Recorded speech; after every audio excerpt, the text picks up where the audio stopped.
Okay, next up we have BluGlass Limited. BluGlass's ASX code is BLG. It has a market cap of roughly 50 million. BluGlass has been developing leading edge semiconductor manufacturing technology and devices for more than a decade. The company is a global provider to the GaN photonics industries, delivering cutting edge custom laser and LED development across the industrial, defense, display, and scientific markets. Presenting from the company today is Chief Executive Officer Jim Haden. Jim, welcome back to the webinar series. Hi, Manny. Thank you. It's an honor to be here. Please take it away. All right. Well, the forward-looking statement, just normal stuff there. But who is BluGlass? We call ourselves a leading pure-play gallium nitride laser supplier. We're one of only a handful of companies in the world that does what we do, and it's in a rapidly growing market that's focused on the verticals of industrial, defense, scientific, biotech, and display. We call ourselves a pure play because the other competitors in this market have a large percentage of their resources focused on non-laser diode products such as LEDs and white light generation. So with that, we can focus and we provide an avenue then for investors to have direct access to that fast-growing laser market. Now, what is a visible laser diode? That is a GaN laser diode that provides the light that you can see, basically, where most of the market is dominated by infrared light, which you can't see. With the gallium nitride lasers, you could also get into the UV that goes into shorter wavelengths than what is visibly noticeable to the human eye. But this is important because these specialized wavelengths interact with materials much differently than the infrared light that dominates the market today. And so what it's doing is this is a quantum leap in performance for traditional industrial type applications and so forth. So the GaN lasers are consuming existing IR markets, but they're also enabling new and exciting applications in the scientific, biotech, and in the defense markets. So that quantum leap in performance is consuming existing markets, and the quantum leap is generating new markets as well. Next slide. So we've been doing this for a couple of years. We pivoted the company from our previous business model, which was developing the RPCVD technology that our existing shareholders know and love. And we've done that. We've protected that technology, and now we're using that technology to get into the visible laser diodes. We've launched our first products. We've got multiple customer orders, and we've built an expert team that is leading to record revenue growth that we had last quarter. Next slide. The market is fast growing. It was about 5.6 billion in 2009, and it's expected to be and on target to be about 25 billion in 2025. The thing to note here is that because we are consuming existing markets and generating new markets, that we've grown from less than 10% to now 10% of the market. So we're growing faster than the overall market and projected to be 2.5 billion overall visible laser systems based on GaN in 2025. Next slide, please. So these are some mega trends that are driving the advanced laser applications across the world in Industry 4.0, things like artificial intelligence, the quantum computing, which is big out there, the metaverse, AR, augmented reality, virtual reality. It would be exciting for us to be to have our lasers go into any one of these markets, but just already with the product lines that we've introduced and the DFBs that we've recently demonstrated, we can go and do have interest from every single one of these mega trends. And so that's going to be a great opportunity for current and future investors. Next slide. These are a list of many, but not all, of the key industry players. Some of these are the hugest laser diode, or excuse me, laser companies in the world, not just laser diodes.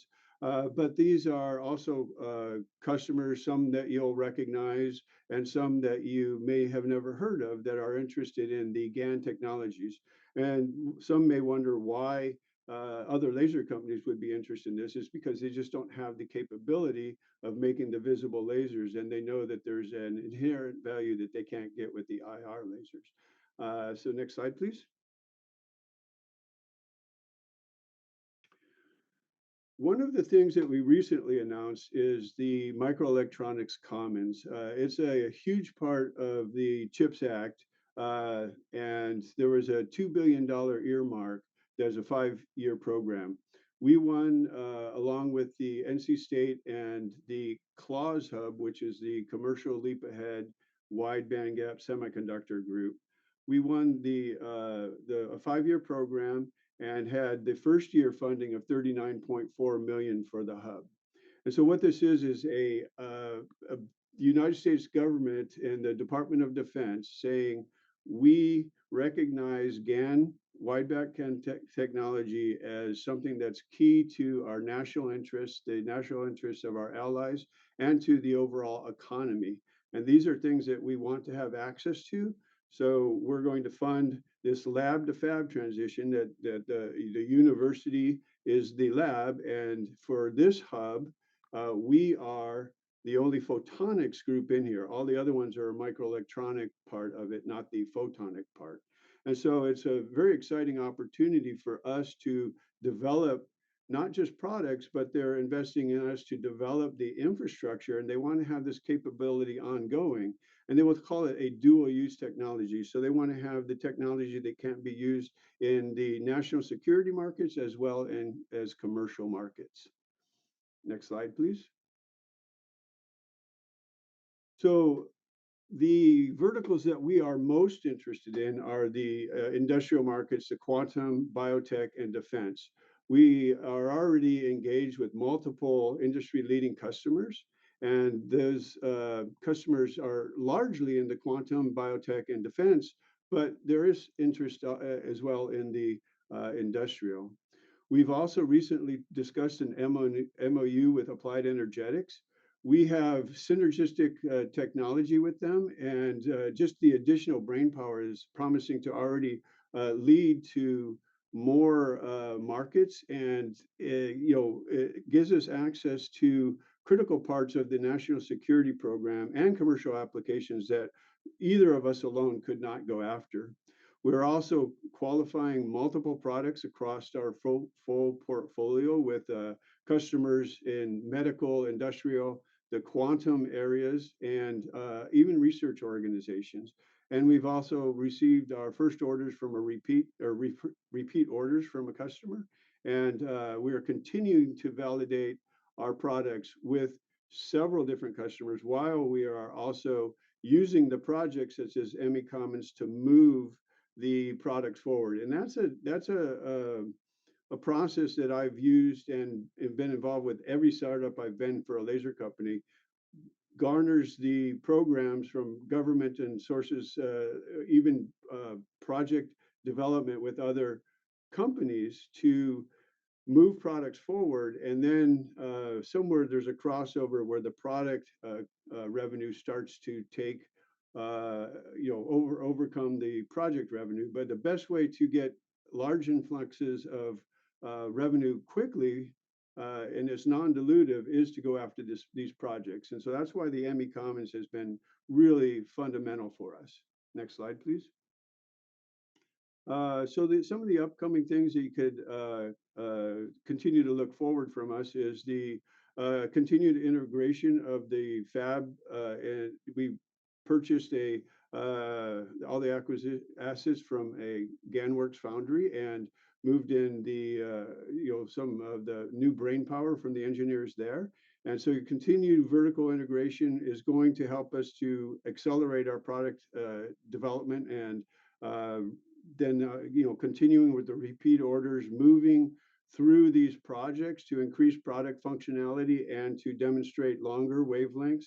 We should scale our volume and grow our revenues, product revenues, as we're also growing the project revenues. Next slide, please. So we are at an exciting time right now. We have finished up a private placement and now are in the middle of a share purchase plan. And the offer allows our existing shareholders to purchase up to 100K of new BluGlass shares. There's a 3.7 cents on the SPP, but for each share that you purchase there, you will have a free short-term option. It'll be exercisable at 4.6 cents. And then for each share that you exercise, you'll have a piggyback option at 6 cents. These funds will be used to continue to scale the company, scale its technology, and it will help to add the additional functionality such as the continued development of our DFBs. And so this next phase is going to be very exciting for us, and it really helps us to go after the significant growth opportunity in the GaN lasers. As I said, is a 2.5 billion by 2025, and we want to get a significant part of that as we continue to grow. And next slide, please. I think that's it. Yes, so Q&A. Okay, thanks, Jim. Why don't we start with you recently, and you talked about it in the presentation, you recently signed an MOU with photonics player Applied Energetics. Just as an example, how material is an MOU like that, and what are the benefits to BLG, from an MOU like that? Well, Applied Energetics is an exciting company. They have technology that is just leading and cutting edge, and they have a lot of horsepower, engineering and scientific horsepower. And like I said, their processes and ours are very synergistic. We don't have a lot of overlap. So when you bring the two of them together, they have some of the most interesting and capable for high tech, especially in the arenas of defense, in the IR. And expanding that into the visible is exciting to both them and us. And so bringing those together is a really significant opportunity, and it allows both companies to go together after new markets.